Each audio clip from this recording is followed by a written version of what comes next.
The other interesting dynamic of in-store media here in the US, at least, is that a significant percentage of it, maybe 30% or more, comes from non-endemic advertisers. A lot of financial services companies and banks. Why are they spending on in-store media? It's because they want to be relevant to any sort of consumer transaction, but they see it as brand building first and foremost. They're buying the audience, and they don't need to see that proof of closed loop performance. And good that you mentioned finance banks, and we are seeing here also here in Brazil lots of finance fintechs and banks and the largest banks in Brazil looking for this monetization revenue stream, and we are seeing that the finance media word becoming more coming up more often here in the conversations. And how do you see this? Do you think it's gonna? What do you think? What do you think about this? About other not only retailers? Two minds about the rise of a lot of commerce media plays. So financial media networks would be the biggest one. On the one hand, I think they are sitting on incredible first party data.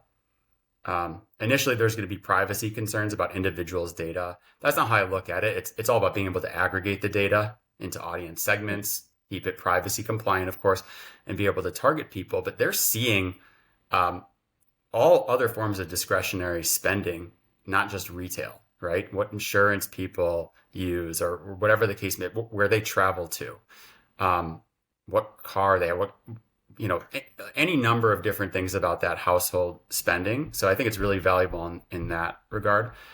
The issue that I see is right now, they're a long way from having the talent and the teams needed to build really robust media networks.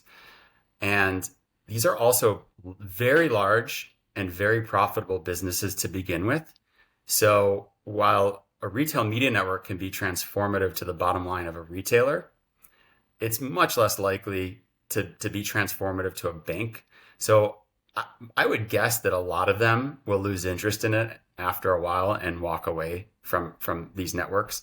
There's a few players that I think have some interesting plays and more rationale, like PayPal Media Network is the one I think is probably most likely to be a key player in the financial space. But I just have a harder time thinking that will be the case with large banks.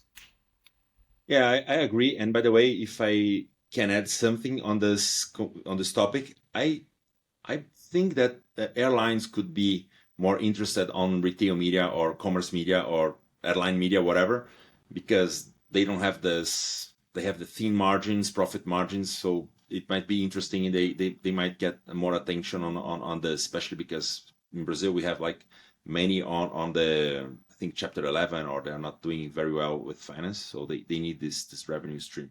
So Yeah, good. I agree that it certainly can help airlines. They've got a captive audience, and here they're doing it already. In recent flights with United, I'm seeing a fair amount of ads. My guidance to this segment of the industry is to think about partnering to get more scale. So, for example, United could partner with Uber or Lyft and Marriott, right? Because they're all reaching similar types of audiences. It all has to do with travel. So it actually brings scale to the advertisers in a way. And then maybe they can even do some interesting things like layering and product sampling, right? You get different snacks on planes, you get different personal care products in the hotel. So there's creative ways to, I think, maximize the opportunity. But yeah, so I definitely see some opportunity in these areas, but I just wonder how big it's going to be.